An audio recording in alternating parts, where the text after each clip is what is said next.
हाँ भाई। तो कैसा चल रहा है पढ़ाई आप लोगों का? बढ़िया। आज हम पढ़ेंगे रीडिस्कवरी ऑफ मेंडल। मेंडल का जन्म कब हुआ था? 1822 में हुआ था और उन्होंने अपना एक्सपेरिमेंट 1856 से 1865 तक किया था, लगभग 9 साल। क्लियर है? उसके बाद उनका जन्म कहाँ पे हुआ था? ऑस्ट्रिया में हुआ था। वो एक मॉन्क थे। ये सब हम देख चुके हैं, ठीक है। अपने गार्डन में बैठे हुए थे तो देखिए कैसे पी प्लांट में इनहेरिटेंस हो रहा है, हेरिडिटी का कारण क्या है। और एक क्यूरियोसिटी आया उनके मन में और उन्होंने अपना एक्सपेरिमेंट शुरू कर दिया। वो कोई बॉटनिस्ट नहीं थे, कोई साइंटिस्ट नहीं थे, वो सिंपल एक मॉन्क थे। हाँ, उनके पास मैथ का नॉलेज था। आप बोल सकते हो कि वो एक मैथमेटिशियन थे, लेकिन वो साइंटिस्ट नहीं थे। क्लियर है? एक क्यूरियोसिटी उनके पास था कि आखिर इनहेरिटेंस का कारण क्या है। क्लियर? उन्होंने अपना जो भी एक्सपेरिमेंट था उसको पब्लिश किया कब? 1866 में। लेकिन उनका पब्लिकेशन, जो भी उनका वर्क था, वो ज्यादा एक्सेप्टेबल नहीं था। इसका बहुत सारा कारण था, जैसे कि वो समय से आगे थे, ठीक है, और मैथमेटिकल कैलकुलेशन का यूज किए थे, वगैरह वगैरह। तो रीडिस्कवरी ऑफ मेंडल क्या है और कैसे हुआ? देखिए, 3 साइंटिस्ट थे, ह्यूगो डीवेरिच, कार्ल करेंस और ट्रेसर मार्क। क्या? ह्यूगो de Vries, Carl Correns and Tschermak. ये 3 साइंटिस्ट अलग अलग जगह पे थे। जैसे ह्यूगो डीवेरिच नीदरलैंड के थे, कार्ल करेंस जर्मनी के थे और ट्रेसर मार्क ऑस्ट्रेलिया के ही थे।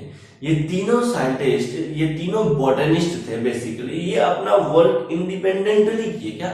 वर्क अपना इंडिपेंडेंटली किया, अपना अलग अलग जगह पे, अलग अलग प्लांट पे क्या किया? अपना इंडिपेंडेंटली वर्क किए और रिजल्ट ठीक मेंडल के ही जैसा था। रिजल्ट कैसा था? मेंडल के ही जैसा था। तो इनका कहना था कि मेंडल अंकल जो बोल रहे थे 1866 में, वो सही बोल रहे थे। और सबसे खास बात है ना, ये तीनों scientist, Hugo de Vries, Carl Correns and Tschermak, ये तीनों सेम ही टाइम में काम किए, सेम ही ईयर में काम किए। अलग अलग जगह पे काम किए लेकिन सेम ईयर में काम किए, ठीक है। तो इसलिए रीडिस्कवरी ऑफ मेंडल का जो क्रेडिट है वो इन तीनों को चला जाता है, ह्यूगो de Vries, Carl Correns and tracer mark को चला जाता है। चलिए देख लेते हैं। ये तीनों साइंटिस्ट का नाम इंपॉर्टेंट है, एग्जाम में पूछा जाता है। क्लियर? पहले साइंटिस्ट थे ह्यूगो डीवेरिच। क्या? ह्यूगो डीवेरिच।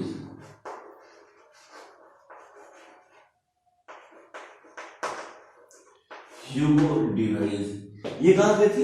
ये नीदरलैंड के थे। कहां के थे भाई? ये नीदरलैंड के थे। ह्यूगो डीवेरिच नीदरलैंड। इन्होंने अपना एक्सपेरिमेंट किया था इवनिंग प्राइमोस पे। किसपे भाई? इवनिंग प्राइमोस पे।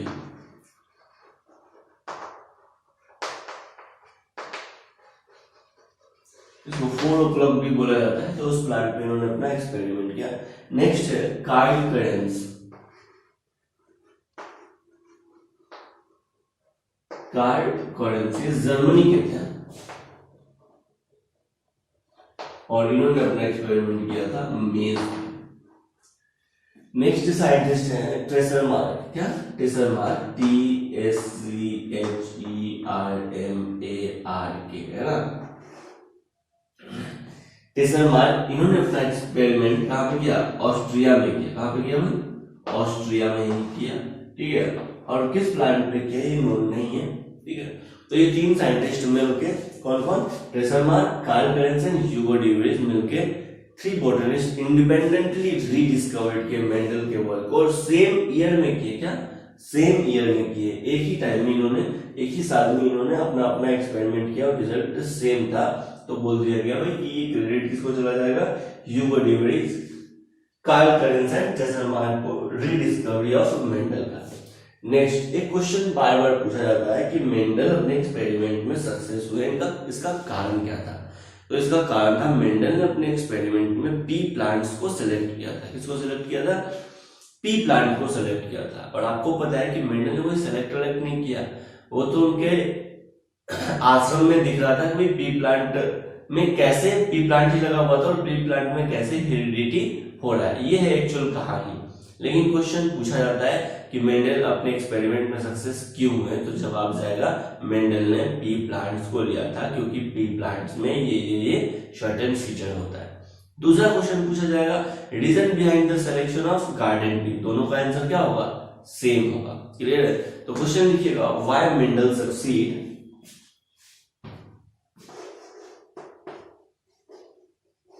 why Mendel succeed,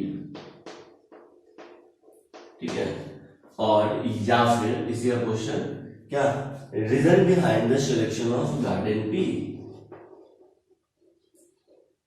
reason behind the selection of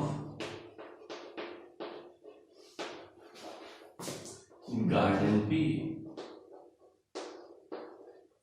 अभी क्या कारण था, चलिए देखते हैं। सबसे पहला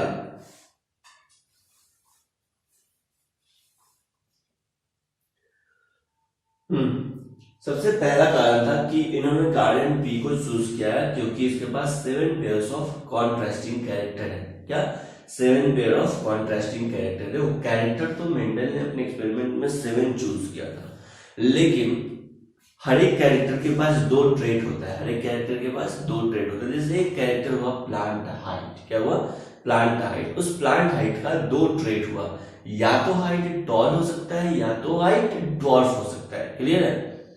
तो मेंडल ने अपने एक्सपेरिमेंट में 7 कैरेक्टर्स को चूज किया, लेकिन किसी कोई पूछेगा कि कितने ट्रेट को चूज किया, तो आंसर जाएगा 14 ट्रेट को चूज किया। कितने?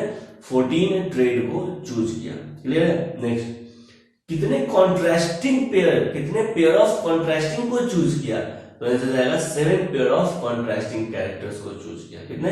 7 पेयर ऑफ कॉन्ट्रास्टिंग कैरेक्टर को चूज किया। ये कॉन्ट्रास्टिंग कैरेक्टर का मतलब क्या हो गया, ट्रेट, क्या, डिफरेंट ट्रेट्स। क्लियर है? नेक्स्ट पॉइंट में लिखिएगा ही चूज गार्डन बी क्योंकि 7 पेयर्स ऑफ कॉन्ट्रास्टिंग कैरेक्टर्स था इसके पास। क्या था भाई, तो 7 पेयर्स ऑफ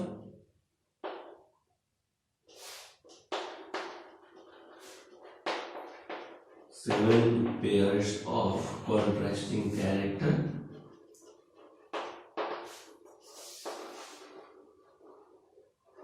चलिए next point, 7 pair of contrasting character कहने का मतलब है कि 14 ट्रेट, क्या, 14 ट्रेट को मेंडल ने अपने एक्सपेरिमेंट में सेलेक्ट किया था, या 7 कैरेक्टर्स को।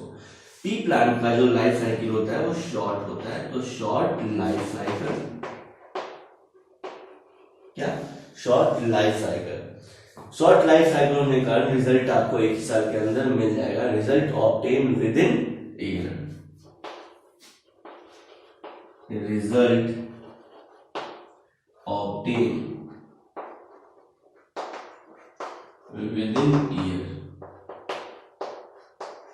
ये एक फायदा था। नेक्स्ट पॉइंट में क्या,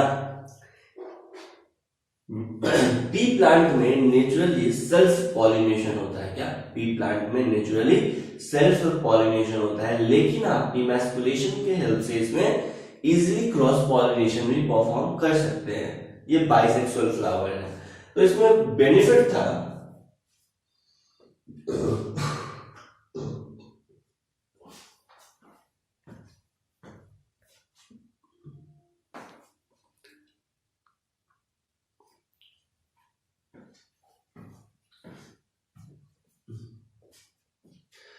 तो इसमें बेनिफिट था एक कि आप इसमें इजीली सेल्फ पॉलिनेशन भी परफॉर्म करा सकते हैं और क्रॉस पॉलिनेशन भी परफॉर्म करा सकते हैं। तो नेक्स्ट पॉइंट में लिखेंगे easy to perform self pollination या cross pollination. Easy to perform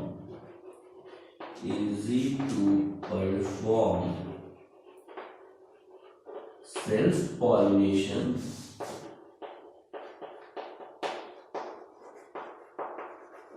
या क्रॉस पॉलिनेशन।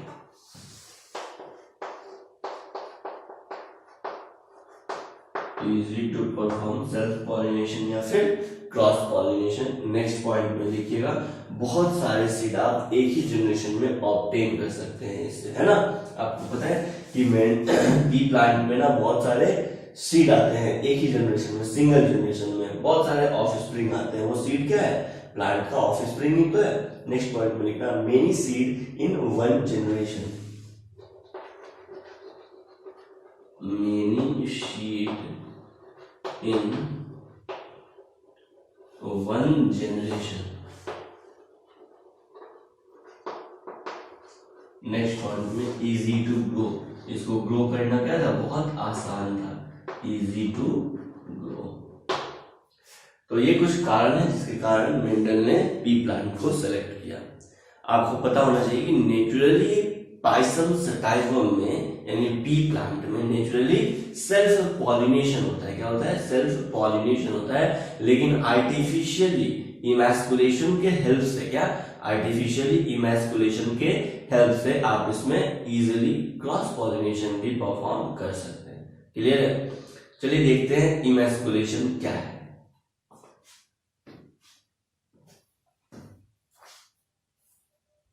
हेडिंग देंगे इमैस्कुलेशन।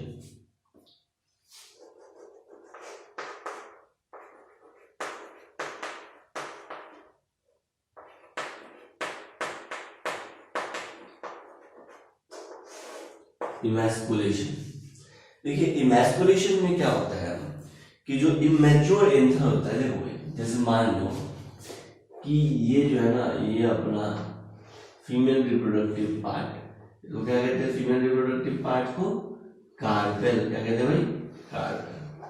और ये मेन रिप्रोडक्टिव पार्ट, इसको क्या कहते हैं, इसको कहते हैं स्टैमेन। क्या कहते हैं, स्टैमेन। और स्टैमेन के पास ये क्या रहता है, बोलो ना, स्टैमेन के पास ये क्या है, ये है एंथर। ये वाला क्या है, हेड को क्या बोलते हैं, एंथर। ये क्या है, स्टॉक, और ये कनेक्टिव से जुड़ा हुआ है। क्लियर है?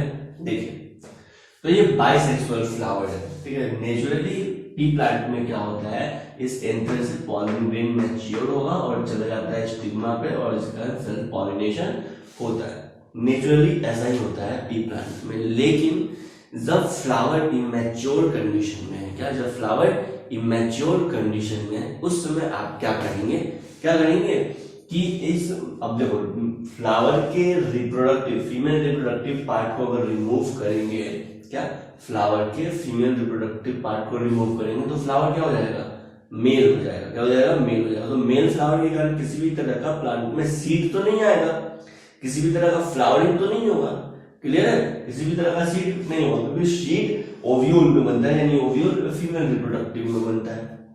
क्लियर? तो हम क्या करते हैं, जब फ्लावर इमेच्योर कंडीशन में रहता है ना, तो इस एंथर को रिमूव कर देते हैं। क्या, इस एंथर को रिमूव कर देते हैं। क्या, इमेच्योर कंडीशन में फ्लावर के एंथर को रिमूव करना, removal of immature anther from bisexual flower. अब बताइए, जब रिमूव कर दिए बाइसेक्सुअल फ्लावर से एंथर को, तो ये फ्लावर कैसा हो गया, ये फ्लावर हो गया फीमेल फ्लावर। क्या हो गया भाई, फीमेल फ्लावर। तो ये हो गया फीमेल फ्लावर।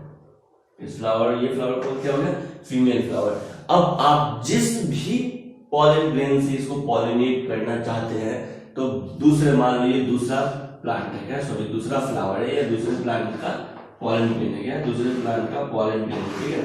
और इसमें जो एंथर है ना, इसमें जो इस एंथर में जो पॉलन ग्रेन है वो मैच्योर हो चुका है। क्लियर? मान लो यहाँ पे जो फ्लावर का कलर था, ये था व्हाइट। क्या था भाई, व्हाइट। और जो आपको पॉलन ग्रेन चाहिए जिस भी फ्लावर का, मान लो कि इसका जो फ्लावर कलर है इसका है वायलेट। क्या भाई, वायलेट। क्या है, वायलेट। तो आप क्या करेंगे, इस वायलेट फ्लावर का जो मैच्योर एंथर है उसको लेके जाएंगे और इसके स्टिग्मा के ऊपर डाल देंगे।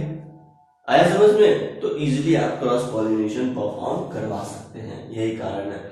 अब देखो चांस है जो कि ये जो मेरा फीमेल फ्लावर है जिसको हम बनाए हैं आर्टिफिशियली इमैस्कुलेशन के हेल्प से। इमैस्कुलेशन क्या है, removal of immature anther, removal of immature anther from bisexual flower. ठीक है, तो फ्लावर किसके जैसा एक्ट करेगा, फीमेल फ्लावर के जैसा एक्ट करेगा। इस प्रोसेस को कहते हैं इमैस्कुलेशन। क्या कहते हैं, इमैस्कुलेशन। जो भी डिजाइन आपका पॉलन ग्रेन है उससे पॉलिनेशन इसको करा दीजिए। हो सकता है सर कि कहीं दूसरा हवा से उनके पॉलन ग्रेन आया और वो भी इसको क्या करते हैं, पॉलिनेट करते हैं। तो ऐसा नहीं होता। इस चीज से बचने के लिए हम क्या करते हैं, बैगिंग करते हैं। क्या करते हैं, बैगिंग करते हैं। सेलुलोज सीड का या सेलोफेन सीड का मतलब बैग लाइक स्ट्रक्चर होता है, उससे उससे इस फ्लावर को क्या कर देते हैं, बांध देते हैं, ताकि किसी भी तरह का अनडिजायर्ड पॉलन ग्रेन आए ना आ पाए। आए समझ में आया? तो चलिए देखते हैं इमैस्कुलेशन। क्लियर है? लिख लेते हैं इमैस्कुलेशन के बारे में। इमैस्कुलेशन के बारे में लिखिएगा, removal of immature anther from, removal of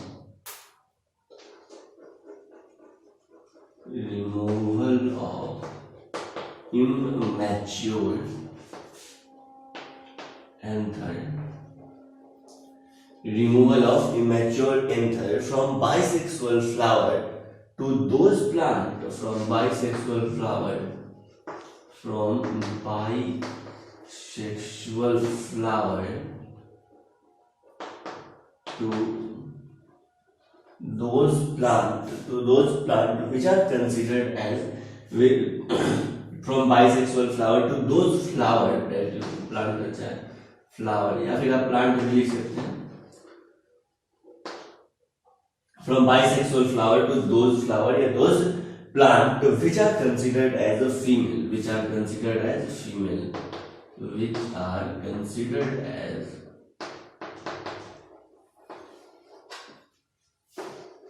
female, which are considered as a female, so that undesired self pollination, so that undesired self pollination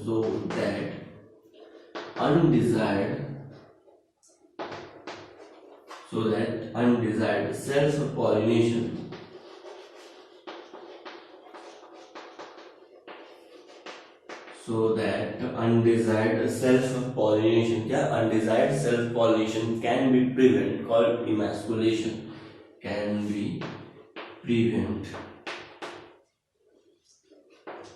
called emasculation.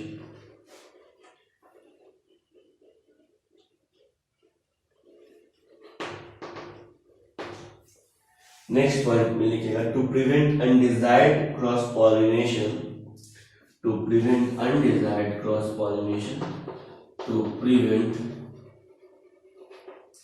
undesired cross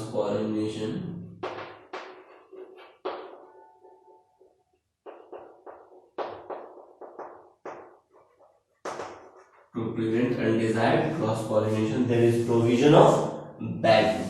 इसका प्रोविजन है भाई, there is provision of bagging. आप क्या कर सकते हैं, bagging कर सकते हैं फीमेल फ्लावर को। क्लियर? यहां तक नोट डाउन कर लीजिए।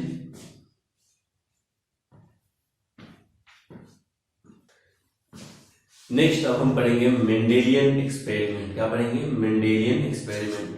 मेंडल ने कौन कौन से कैरेक्टर्स को लिया था, मतलब शुरू से चलते हैं कि मेंडल अपना एक्सपेरिमेंट कैसे किया था। क्लियर है? तो हेडिंग दीजिएगा मेंडेलियन एक्सपेरिमेंट। और मेंडेलियन एक्सपेरिमेंट में हम पढ़ेंगे कि मेंडल अपने एक्सपेरिमेंट में 7 कॉन्ट्रास्टिंग कैरेक्टर्स को चूज किया था। कितना? 7 कॉन्ट्रास्टिंग कैरेक्टर्स को चूज किया था, या उसने 14 ट्रू ब्रीड को बनाया था। क्या? 14 ट्रू ब्रीड या 14 प्योर लाइंस को बनाया था। ट्रू ब्रीड या प्योर लाइंस क्या होता है भाई?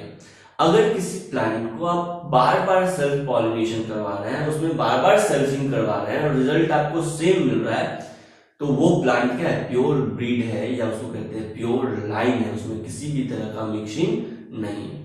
नेक्स्ट पॉइंट यहाँ पे लिखेंगे मेंडेलियन एक्सपेरिमेंट। उसके बाद लिखिएगा Mendel selected 7 contrasting character of Pisum sativum. Mendel selected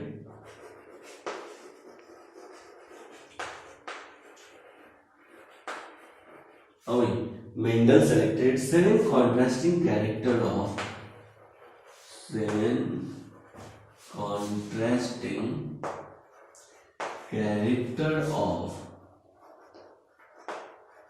क्या? 7 contrasting character of the Pisum sativa, of the Pisum sativa, of the Pisum sativum. या फिर आप बोल सकते हैं कि उन्होंने 14 ट्रू ब्रीड या 14 प्योर लाइंस को सेलेक्ट किया था। ही प्रिपेयर्ड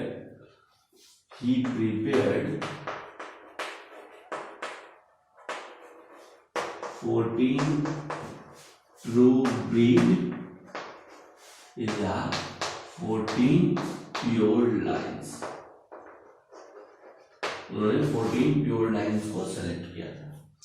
मेंडल ने अपने एक्सपेरिमेंट में कौन कौन से कैरेक्टर्स को लिया था? तो फर्स्ट पॉइंट देंगे कैरेक्टर का। किसका भाई? कैरेक्टर का। किसका? कैरेक्टर का। सेकेंड पॉइंट बनाएंगे डोमिनेंट ट्रेट। हर एक कैरेक्टर के पास दो ट्रेट होता है। एक होता है डोमिनेंट ट्रेट और दूसरा होता है रिसेसिव ट्रेट।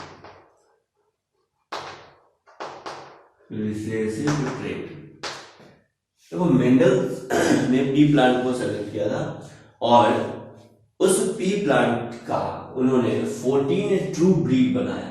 क्या बनाया? 14 ट्रू ब्रीड बनाया। जैसे मान लो एक प्लांट है जो वॉयलेट कलर है, इसमें फ्लावर का कलर कैसा है भाई? वॉयलेट कलर का। प्लांट में वॉयलेट का फ्लावर कलर कैसा है?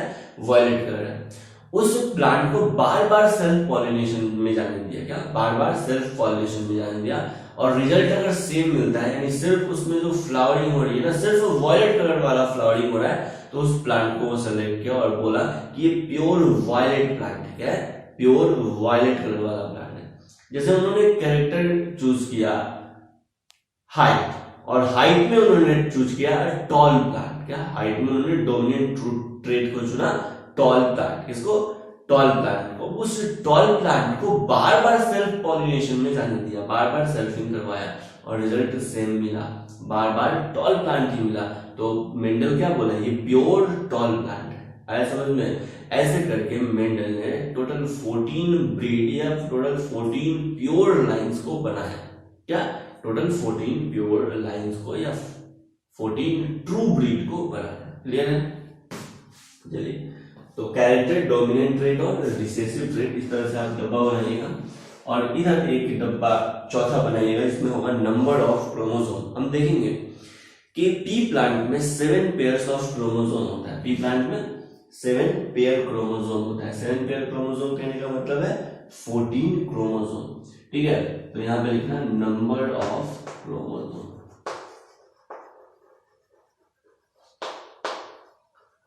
ठीक है, तो पी प्लांट में जो नंबर ऑफ क्रोमोसोम है, पी प्लांट्स में जो नंबर ऑफ क्रोमोसोम है वो कितना है?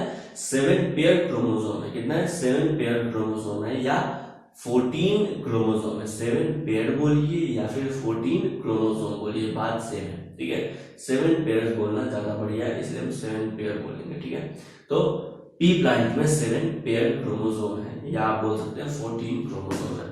आपको पता है ये कोई भी जो जीन होता है, कोई भी कैरेक्टर्स को कंट्रोल करने वाला जो फैक्टर होता है, इसको जीन कहते हैं, वो कहाँ प्रेजेंट होता है? वो क्रोमोसोम पे प्रेजेंट होता है। कहाँ प्रेजेंट होता है? क्रोमोसोम पे प्रेजेंट होता है। तो इस लास्ट कॉलम में हम वही देखेंगे कि फ्लावर कलर और सीड कलर कंट्रोल करने वाला क्रोमोसोम कहाँ पे है। ठीक है, या फिर कंट्रोल करने वाला जीन किस क्रोमोसोम पे है। हाइट, सीड शेप और फ्लावर पोजीशन को कंट्रोल करने वाला जीन किस क्रोमोसोम में है। कलर ऑफ पोड या पोड कलर को कंट्रोल करने वाला जीन किस क्रोमोसोम पे है और सीड शेप को कंट्रोल करने वाला जीन किस क्रोमोसोम पे है। आया समझ में? इस तरह से हम देखेंगे। याद रखना कि हाउ मेनी पेयर्स प्रेजेंट है भाई, how many pairs present in how many pair of chromosome present in Python sativum. हाँ भाई, कितना? 7 पेयर्स ऑफ क्रोमोसोम प्रेजेंट है। ये सब बेसिक चीज है, आप जरूर ध्यान में रखिएगा। चलिए देखते हैं कैरेक्टर्स। जो फर्स्ट कैरेक्टर है ना, इस तरह से आप लिखना फ्लावर कलर और सीड कलर, एक साथ दोनों को याद रखना है। क्यों याद रखना है हम बताएंगे।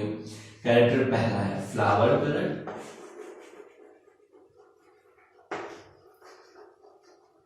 और दूसरा कैरेक्टर है, बोलो ना, सीड कलर। क्या? Seed colour.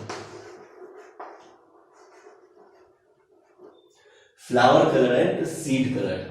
चलिए, तो ये दो कैरेक्टर आपको ध्यान में रखना है एक साथ, flower colour and seed colour, flower colour and seed colour. Clear? Flower colour में जो डोमिनेंट, देखो फ्लावर कलर तुमको याद हो जाएगा ना, तो डोमिनेंट और रिसेसिव अपने आप हो जाएगा यार। मेन आपको ट्रेट याद नहीं करना, आपको याद करना है कैरेक्टर्स को। क्या याद करना है? कैरेक्टर्स को। ट्रेट आपको याद आ जाएगा। चलिए, तो फ्लावर कलर का डोमिनेंट ट्रेट जो है ना वो है वायलेट। क्या है? वायलेट है, वायलेट। और रिसेसिव ट्रेट क्या है? व्हाइट। क्या है? व्हाइट। चलिए क्लियर। नेक्स्ट आते हैं सीड कलर, या इसको कहते हैं कॉटिलीडन कलर। क्या? सीड कलर, या इसी को कहते हैं कॉटिलीडन कलर। सीड कलर या कॉटिलीडन कलर। जो सीड कलर, जो डोमिनेंट सीड कलर है ना, ये याद रखना है, यहाँ पे कंफ्यूजन होता है। डोमिनेंट सीड कलर कैसा है? ग्रीन नहीं, डोमिनेंट सीड कलर कैसा होता है? येलो होता है। कैसा होता है? येलो होता है। बस यही में कंफ्यूजन होता है, इसलिए इसको स्टार दे देते हैं। हाँ भाई, डोमिनेंट सीड कलर कैसा होता है? येलो कलर का होता है। रिसेसिव सीड कलर कैसा हो जाएगा? ग्रीन हो जाएगा। क्या हो जाएगा भाई? ग्रीन हो जाएगा। तो सीड कलर में तुम याद रखना कि डोमिनेंट सीड कलर कैसा होता है? डोमिनेंट सीड कलर कैसा होता है? येलो कलर का होता है। ठीक है, तो फर्स्ट सेकंड कैरेक्टर हम याद किए। पहला कैरेक्टर फ्लावर कलर, दूसरा character seed colour. Flower colour, seed colour. Flower colour का डोमिनेंट ट्रेट वॉयलेट और रिसेसिव क्या है? व्हाइट है। सीड कलर का डोमिनेंट क्या है? येलो है। और रिसेसिव क्या है? ग्रीन है। ठीक है, ये याद रखेंगे, टेबल एग्जाम में आपके पूछा जाता है। क्लियर है? चलिए, नंबर ऑफ क्रोमोसोम। तो ये फर्स्ट नंबर ऑफ क्रोमोसोम में प्रेजेंट होता है। आपको पता है किसी भी कैरेक्टर्स को जो कंट्रोल करता है वो पेयर फैक्टर कंट्रोल करता है। क्या? पेयर फैक्टर कंट्रोल करता है। ठीक है, जैसे जैसे पी प्लांट में फ्लावर कलर या फिर सीड कलर को जो कंट्रोल करेगा वो पेयर क्रोमोसोम कंट्रोल करेगा। आपको पता है क्यों? क्योंकि किसी भी ऑफस्प्रिंग में दो क्रोमोसोम होता है, एक होता है मैटरनल क्रोमोसोम और एक होता है पैटर्नल क्रोमोसोम। क्लियर? ये है एक नंबर क्रोमोसोम। क्या है? एक नंबर क्रोमोसोम। ये है क्रोमोसोम नंबर 1। क्या है? Chromosome number 1। तो पी प्लांट में जो कैरेक्टर है फ्लावर कलर और सीड कलर, क्या पी प्लांट में जो कैरेक्टर है फ्लावर कलर और सीड कलर, वो कौन से नंबर ऑफ क्रोमोसोम पे रहता है? इस तरह का क्वेश्चन पूछा जाएगा। तो एक नंबर क्रोमोसोम पे रहता है। क्या? क्रोमोसोम नंबर 1 पे रहता है। क्या? क्रोमोसोम नंबर 1 पे रहता है। कहां पे? क्रोमोसोम नंबर 1 पे। जैसे देखो, क्रोमोसोम नंबर 1 और एक मैटरनल और एक पैटर्नल पेयर में, और यहाँ पे कैरेक्टर रहता है, ये है फ्लावर कलर को कंट्रोल करने वाला। क्या? फ्लावर कलर को कंट्रोल करने वाला जीन, डीएनए का सेगमेंट। और ये है सीड कलर को कंट्रोल करने वाला। क्या? सीड कलर को कंट्रोल करने वाला सीड कलर, एस है ना, सीड कलर को कंट्रोल करने वाला जीन या सीड कलर को कंट्रोल करने वाला फैक्टर। तो क्रोमोसोम नंबर 1 पे दो फैक्टर, क्या क्रोमोसोम नंबर 1 पे दो जीन है जो अलग अलग फैक्टर को कंट्रोल करता है। जैसे एक जीन है जो फ्लावर कलर को कंट्रोल करता है और दूसरा जीन है जो सीड कलर को कंट्रोल करता है। इस तरह से आपको याद रखना है। क्लियर? नेक्स्ट, हाँ भाई, ये थर्ड नंबर जो कैरेक्टर है ये आपको याद रखना है। जो थर्ड कैरेक्टर है वो है हाइट। क्या है? हाइट। चलिए, जो फोर्थ कैरेक्टर है वो क्या है?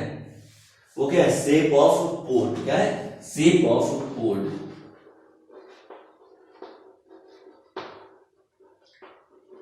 और जो फिफ्थ कैरेक्टर है वो क्या है? फिफ्थ कैरेक्टर क्या है? Position of a flower. क्या? Position of a flower. Position of flower. चलो, तो मेंडल ने अपने एक्सपेरिमेंट में 7 कैरेक्टर्स ले रहे हैं, जिसमें से अभी 5 कैरेक्टर हम देख चुके। पहला कैरेक्टर क्या है? Flower colour. दूसरा सीड कलर। तीसरा हाइट। चौथा शेप ऑफ पोड। और पांचवा पोजीशन ऑफ फ्लावर। चलिए, अब हाइट के लिए जो डोमिनेंट होगा वो क्या होगा? तुमको पता है? हाइट के लिए जो डोमिनेंट ट्रेट होगा वो होगा टॉल, और हाइट के लिए जो रिसेसिव ट्रेट होगा वो होगा ड्वार्फ। चलो, याद है तुमको? Very good. शेप ऑफ पोड। क्या? शेप ऑफ पोड के लिए जो डोमिनेंट ट्रेट होगा वो होगा इन्फ्लेटेड। क्या होगा? इन्फ्लेटेड। और जो रिसेसिव ट्रेट होगा शेप ऑफ पोड के लिए वो क्या होगा? कॉन्स्ट्रिक्टेड। कॉन्स्ट्रिक्टेड। नेक्स्ट पॉइंट पे हम आ जाते हैं, position of flower. Next character क्या है, पोजीशन ऑफ फ्लावर। तो जो डोमिनेंट होगा ना पोजीशन ऑफ फ्लावर, क्या डोमिनेंट पोजीशन ऑफ फ्लावर होगा, वो होगा एक्सियल। क्या होगा, एक्सियल, या इसको कहते हैं एक्सिलरी। क्या कहते हैं भाई, एक्सिलरी। जैसे ये है प्लांट, यहां से आया अलग अलग स्टेम या फिर लीफ, तो इस एक्सियल पोजीशन पे फ्लावर ग्रो करेगा। कहां पे ग्रो करेगा भाई, एक्सियल पोजीशन पे, यहाँ पे इस एक्सियल पोजीशन पे फ्लावर ग्रो करेगा। तो ये डोमिनेंट ट्रेट हुआ। क्या हुआ, ये डोमिनेंट ट्रेट हुआ। क्लियर। और अगर फ्लावर इस टर्मिनल पोजीशन पे ग्रो किया, कहां पे, टर्मिनल पोजीशन पे, तो वो क्या हो गया, रिसेसिव ट्रेट हुआ। और टर्मिनल पोजीशन पे कहने का मतलब है ये है प्लांट, और अगर फ्लावर यहाँ पे ग्रो करेगा, यहाँ पे इस टर्मिनल पोजीशन पे, तो ये हो जाएगा रिसेसिव। क्या हो जाएगा, रिसेसिव हो जाएगा। क्लियर। चलिए, ये तीनों कैरेक्टर्स जो है ना, हाइट, शेप ऑफ पोड और पोजीशन ऑफ फ्लावर, क्या क्या क्या, height, shape of pod and position of flower. एक बार फिर से, हाइट, शेप ऑफ पोड और पोजीशन ऑफ फ्लावर, ये तीन कैरेक्टर्स जो है ना, ये क्रोमोसोम नंबर 4 पे प्रेजेंट होता है। क्या, तीन कैरेक्टर क्रोमोसोम नंबर 4 पे प्रेजेंट होता है, आपको याद रखना है। ठीक, कौन कौन सा कैरेक्टर है, हाइट, शेप ऑफ पोड और पोजीशन ऑफ फ्लावर। ये तीन कैरेक्टर कहां प्रेजेंट होता है, क्रोमोसोम नंबर 4 पे प्रेजेंट होता है, चौथे नंबर क्रोमोसोम पे प्रेजेंट होता है। जैसे देखो, तुमको बना के दिखा रहे हैं, ये चौथा नंबर क्रोमोसोम, ये है 4th नंबर क्रोमोसोम,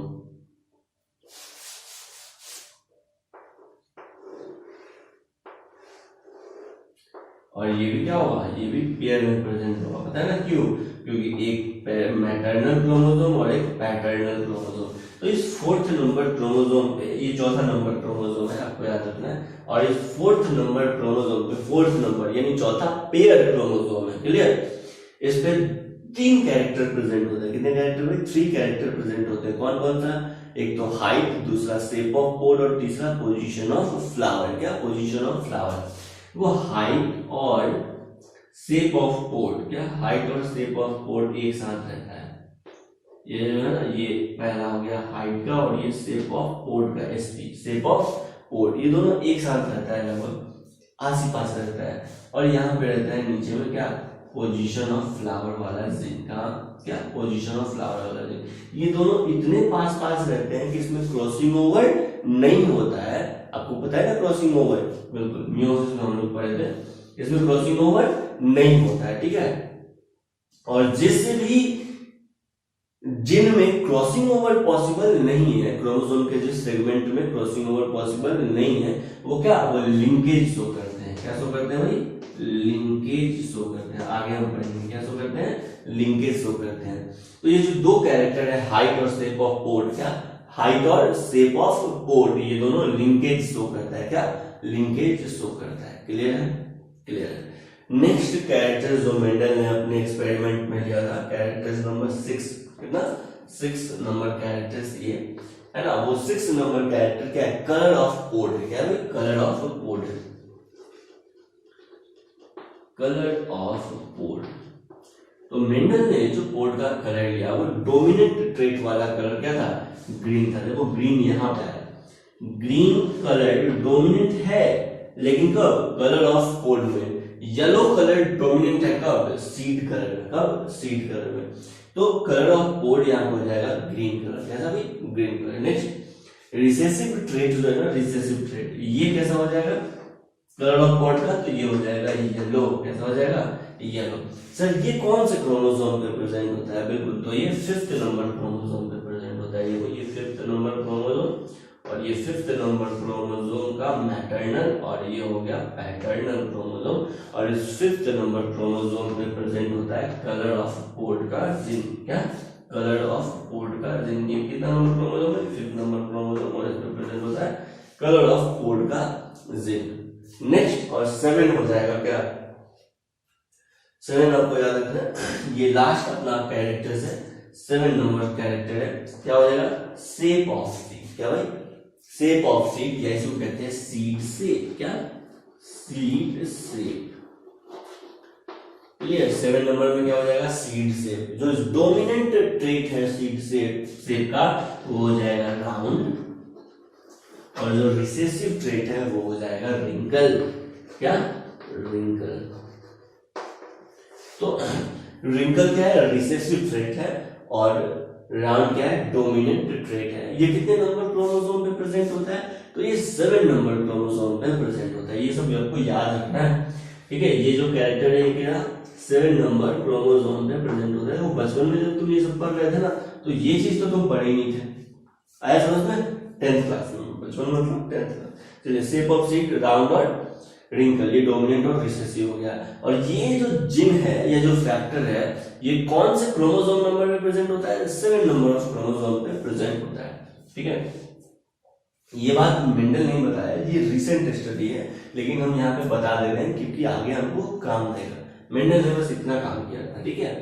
ये नंबर ऑफ क्रोमोसोम का कॉन्सेप्ट तो उस समय था ही नहीं, और क्रोमोसोम पे जीन होता है ये भी मेंडल को पता नहीं था। क्लियर है? ये 7 नंबर क्रोमोसोम है। 7 नंबर क्रोमोसोम पे ये मैटरनल क्रोमोसोम और ये पैटर्नल क्रोमोसोम, और इस पे प्रेजेंट होता है जिन। क्या?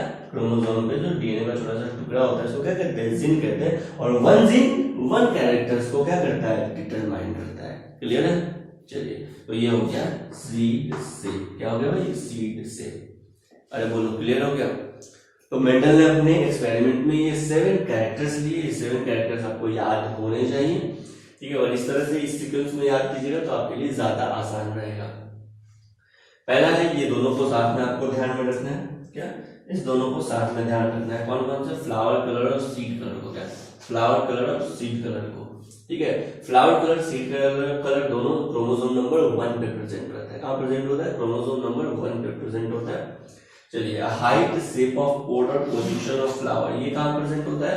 तो ये क्रोमोसोम नंबर 4 पे प्रेजेंट होता है। ये तीनों कैरेक्टर, जिसमें से हाइट और शेप ऑफ पोड क्या लिंकेज शो करता है? क्या? हाइट और shape of pod linkage show करता है। ये जो कैरेक्टर है कलर ऑफ पोड, ये क्रोमोसोम नंबर, बोलो ना, क्रोमोसोम नंबर 5 पे प्रेजेंट होता है। और एक लास्ट कैरेक्टर है सीड शेप, ये प्रेजेंट होता है क्रोमोसोम नंबर 7 पे, ठीक है। अब कैसे याद किया जाए?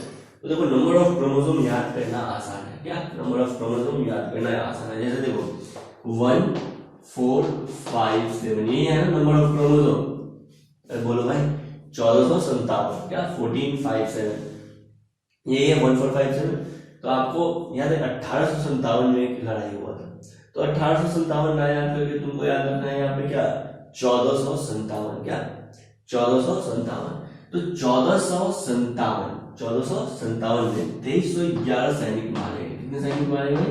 2311 सैनिक मारे गए। इस तरह से आप याद रखेंगे तो आपको याद रहेगा। जैसे देखो, ये है क्रोमोसोम नंबर 1, ये है क्रोमोसोम नंबर 1, और क्रोमोसोम नंबर 1 पे 2 कैरेक्टर, क्रोमोसोम नंबर 4 पे 3 कैरेक्टर, क्रोमोसोम नंबर 5 पे 1 और क्रोमोसोम नंबर 7 पे 1 कैरेक्टर। इस तरह से आपको याद रह जाए तो बढ़िया है, ठीक है। नहीं तो बाकी बहुत संघर्ष करना पड़ेगा आपको याद करने में। तो 1457 में 2311 सैनिक मारे गए थे, याद रखना है। यानी क्रोमोसोम नंबर 1 पे 2 कैरेक्टर। तो 2 कौन कौन से कैरेक्टर? तो आपको ऐसे याद होना चाहिए, फ्लावर कलर और सीड कलर। क्या? फ्लावर कलर और सीड कलर। क्रोमोसोम नंबर 4 पे 3 कैरेक्टर। तो 3 कौन कौन से character? Height, shape of pod, position of flower. क्या? Height, shape of pod and position of flower. इस तरह से याद होना चाहिए। जबकि हाइट और shape of pod linkage show करता है, वैसे ही क्रोमोसोम नंबर 5 पे एक कैरेक्टर, लेकिन एक कौन सा कैरेक्टर? बोलो ना। तो एक कलर ऑफ पोड वाला कैरेक्टर। क्या? कलर ऑफ पोड वाला कैरेक्टर। वैसे ही क्रोमोसोम नंबर 7 पे एक कैरेक्टर, कौन सा? तो 7 पे सीड शेप। क्या? Seed shape. इस तरह से आपको याद होना चाहिए। क्लियर है? इतना नोट डाउन कीजिए।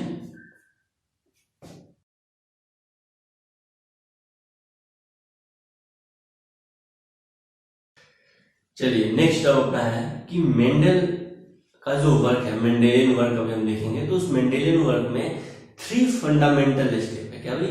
3 फंडामेंटल स्टेप है। उसी तीनों फंडामेंटल स्टेप्स के बेसिस पे मेंडल ने अपना पूरा वर्क किया है। क्या? मेंडल ने अपना वर्क मेनली 3 फंडामेंटल स्टेप्स के बेसिस पे किया है। क्या? 3 फंडामेंटल स्टेप्स के बेसिस पे किया है, ठीक है। चलिए, तो पहला यहाँ पे पहले हेडिंग दीजिएगा, there were 3 fundamental steps of Mendelian work.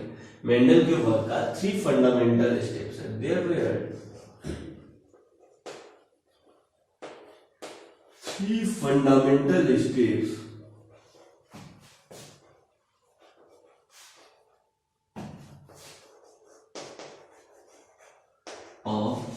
Mendelian work.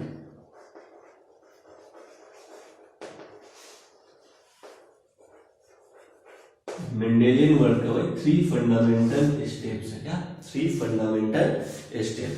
There were 3 fundamental steps of Mendelian work. 3 fundamental step है। पहला स्टेप है कि मेंडल अपने एक्सपेरिमेंट करने के लिए प्योर लाइन पेरेंट्स को बनाए। क्या प्योर लाइन पेरेंट्स को बनाए। पहला स्टेप है कि उन्होंने रिपीटेड सेल्फिंग किया प्लांट्स को और प्योर लाइन पेरेंट्स को बनाया और 14 प्योर लाइन्स बनाया। जैसे वैसा प्लांट जो सिर्फ व्हाइट कलर प्रोड्यूस करे। क्या सिर्फ व्हाइट कलर प्रोड्यूस करे, व्हाइट कलर वाला फ्लावर प्रोड्यूस करे। ठीक है, तो बार बार उस प्लांट में क्या करा, उस फ्लावर में सेल्फिंग कराया, सेल्फ पॉलिनेशन कराया और रिजल्ट सेम आया। हर एक जनरेशन में जो रिजल्ट आया वो सेम आया। जो भी ऑफस्प्रिंग थे उसके व्हाइट कलर का ही उसके पास फ्लावर था, तो वो जो प्लांट हुआ वो क्या हुआ, प्योर लाइन प्लांट हुआ। क्या हुआ, प्योर लाइन प्लांट हुआ। क्लियर है। जैसे मेंडल ने एक प्लांट लिया और टर्मिनल फ्लावर पोजीशन वाला प्लांट को सेलेक्ट किया। अब उस प्लांट में बार बार सेल्फिंग कराएगा और रिजल्ट अगर सेम आएगा, हमेशा टर्मिनल पोजीशन वाला ही क्या आ रहा है, फ्लावर आ रहा है, तो हम मान गए मेंडल की ये क्या है, प्योर लाइन है। क्या भाई, प्योर लाइन है। और किसके लिए प्योर लाइन है, किसके लिए ट्रू ब्रीड है, तो टर्मिनल पोजीशन ऑफ फ्लावर के लिए ये ट्रू ब्रीड है, या टर्मिनल पोजीशन ऑफ फ्लावर का ये प्योर लाइन है। आया समझ में। इस तरह से काम कराया मेंडल ने। तो मेंडल का वर्क का 3 स्टेप्स था मेनली। मेंडेलियन वर्क का 3 फंडामेंटल स्टेप्स। अब पहला था कि selection of pure line parents by repeated selfing. उन्होंने प्योर लाइन पेरेंट्स को सेलेक्ट किया। क्या प्योर लाइन पेरेंट्स को सेलेक्ट किया। तो फर्स्ट पॉइंट में लिखिएगा selection of pure line parents by repeated selfing. Selection of pure line parent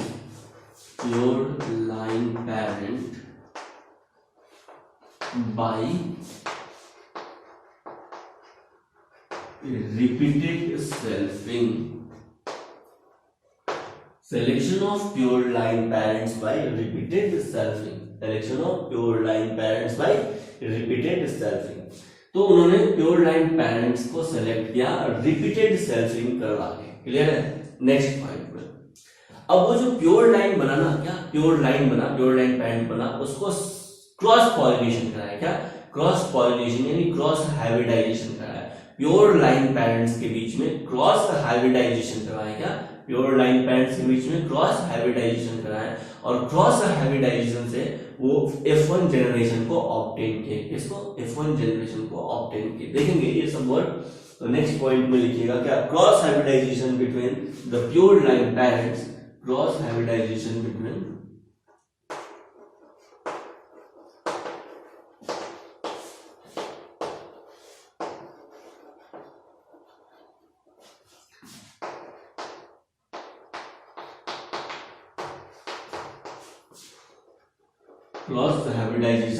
pure line parents to obtain F1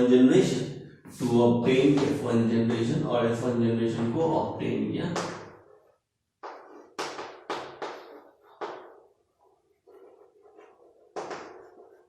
next point अब तो ये तो था पहला। क्या उन्होंने प्योर, जैसे देखो क्या करते थे मेंडल की, प्योर टॉल प्लांट और प्योर डॉट प्लांट को सिलेक्ट करते थे। इस टॉल प्लांट से गैमेट बनेगा टी और इस डॉट प्लांट का गैमेट बनेगा स्मॉल टी। दोनों को क्या कराए, क्रॉस करा दिए। तो ऑल प्लांट क्या हो गया, टॉल प्लांट हो गया। इसको बोले F1 जनरेशन। क्या ये F1 जनरेशन, इसको कहते हैं फर्स्ट फिलियल जनरेशन। क्या फर्स्ट फिलियल जनरेशन। उसके बाद मेंडल इस F1 जनरेशन का क्या करा देते थे, सेल्फिंग करा देते थे। क्या F1 जनरेशन का सेल्फिंग करा देते थे और उनको मिलता था F2 जनरेशन। और F2 जनरेशन में कैपिटल टी स्मॉल टी और स्मॉल टी वाला प्लांट मिलता था। और मेंडल इसको कहते थे क्या, F2 जनरेशन। क्या F2 जनरेशन। चलिए तो मेंडल फिर F2 जनरेशन कैसे ऑब्टेन करते थे, selfing of F1 generation to obtain F2 generation. Selfing of F1 generation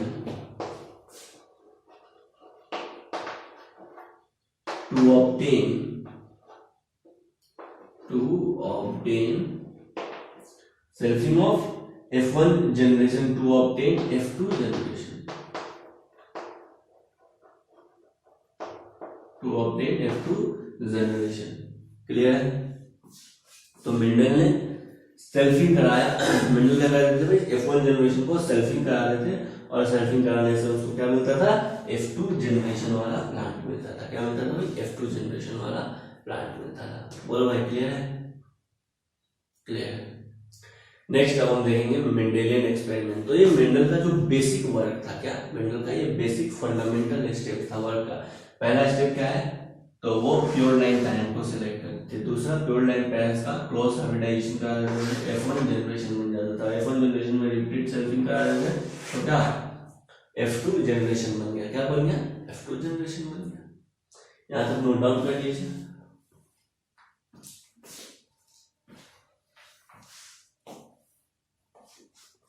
चलिए, तो आज के लिए इतना ही। अगले क्लास में हम पढ़ेंगे मोनोहाइब्रिड क्रॉस। क्या मोनोहाइब्रिड क्रॉस, और मोनोहाइब्रिड क्रॉस से मेंडल ने 3 पोस्टुलेट दिया। कितने पोस्टुलेट दिए थे, 3 पोस्टुलेट दिए थे। वो हम नेक्स्ट क्लास में पढ़ेंगे। तब तक आपका वर्क है ये मेंडल के 7 कैरेक्टर्स को याद रखना है, और 7 कॉन्ट्रास्टिंग ट्रेट को याद रखना है, कौन सा डोमिनेंट और कौन रिसेसिव है। क्लियर? और ये कौन कैरेक्टर्स या कौन सा ट्रेट कौन कौन से क्रोमोसोम पे प्रेजेंट रहता है, और कौन लिंकेज शो करता है। ठीक है, ये कुछ बेसिक आपको याद रखना है। और ये 3 साइंटिस्ट जो थे ना, मेंडल के रीडिस्कवरी के लिए इंपॉर्टेंट है, यानी रीडिस्कवरी ऑफ मेंडल के लिए इंपॉर्टेंट है। कौन कौन सा, ह्यूबर्ट ह्यूबरिच, कार्ल फेरेंस और टेसलमान। ये तीनों साइंटिस्ट का नाम आपको याद होना चाहिए। ठीक है, ये 7 कैरेक्टर्स, इसका डोमिनेंट और रिसेसिव ट्रेट, और ये नंबर ऑफ क्रोमोसोम आपको याद होना चाहिए। एनसीईआरटी से आप पढ़ के आएंगे। अगली क्लास में हम पढ़ेंगे मोनोहाइब्रिड क्रॉस। क्या मोनोहाइब्रिड क्रॉस।